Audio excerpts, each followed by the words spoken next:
व्यास जी द्वारा संजय की नियुक्ति तथा अनिष्ट सूचक उत्पातों का वर्णन। वैशंपायन जी ने कहा, राजन, तदनंतर पूर्व और पश्चिम दिशा में आमने सामने खड़ी हुई दोनों ओर की सेनाओं को देखकर भूत, भविष्य और वर्तमान तीनों कालों का ज्ञान रखने वाले भगवान व्यास ने एकांत में बैठे हुए राजा धृतराष्ट्र के पास आकर कहा, राजन, तुम्हारे पुत्रों तथा अन्य राजाओं का काल आ पहुंचा है। वे युद्ध में एक दूसरे का संहार करने को तैयार हैं।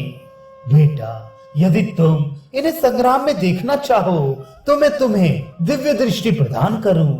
इससे तुम वहां का युद्ध भली भांति देख सकोगे। धृतराष्ट्र ने कहा, ब्रह्म ऋषि वर, युद्ध में मैं अपने ही कुटुंब का वध देखना नहीं चाहता, किंतु आपके प्रभाव से युद्ध का पूरा समाचार सुन सकूं, ऐसी कृपा अवश्य कीजिए। धृतराष्ट्र युद्ध का समाचार सुनना चाहता है। ये जानकर व्यास जी ने संजय को दिव्य दृष्टि का वरदान दिया। वे धृतराष्ट्र से बोले, राजन, ये संजय तुम्हें युद्ध का वृतांत सुनाएगा। संपूर्ण युद्ध क्षेत्र में कोई भी बात ऐसी ना होगी जो इससे छिपी रहे। ये दिव्य दृष्टि से संपन्न और सर्वज्ञ हो जाएगा। सामने हो या परोक्ष में, दिन में हो या रात में, अथवा मन में सोची हुई ही क्यों ना हो, वह बात भी संजय को मालूम हो जाएगी। इसे शस्त्र नहीं काट सकेंगे, परिश्रम कष्ट नहीं पहुंचा सकेगा तथा ये इस युद्ध से जीता जागता निकल आएगा। मैं इन कौरवों और पांडवों की कीर्ति का विस्तार करूंगा, तुम इनके लिए शोक ना करना। यह देव का विधान है, इसे टाला नहीं जा सकता। युद्ध में जिस ओर धर्म होगा उसी पक्ष की जीत होगी। महाराज, इस संग्राम में बड़ा भारी संहार होगा, क्योंकि ऐसे ही भय सूचक अपशकुन दिखाई देते हैं। दोनों संध्याओं की वेला में बिजली चमकती है और सूर्य को तिरंगे बादल ढक देते हैं। ये ऊपर नीचे सफेद और लाल तथा बीच में काले होते हैं।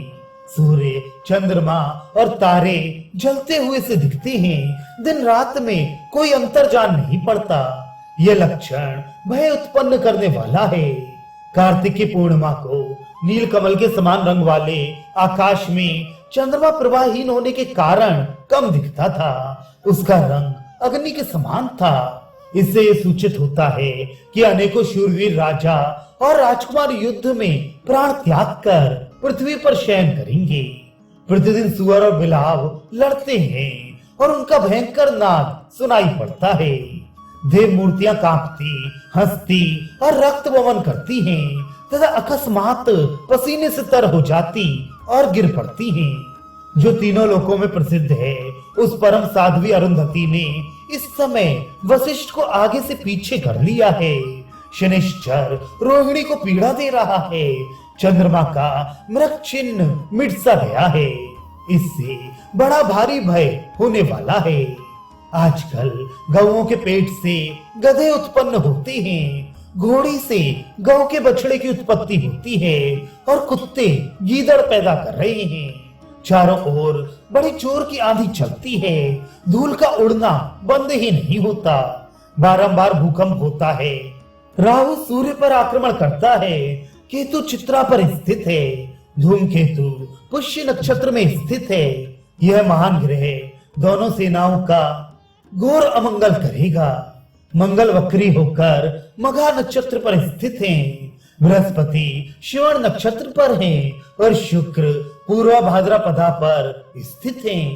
पहले 14, 15 और 16 दिनों पर अमावस्या हो चुकी है, किंतु कभी पक्ष के 13वें दिन ही अमावस्या हुई हो, ये मुझे स्मरण नहीं है।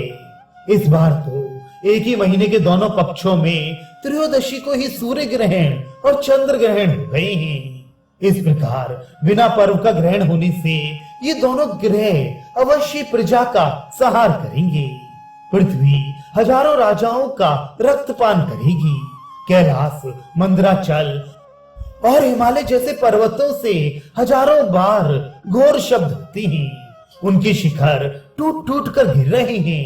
और चारों महासागर अलग अलग धुनाते तथा पृथ्वी पर हलचल पैदा करते हुए बढ़कर मानो अपनी सीमा का उल्लंघन कर रहे हैं।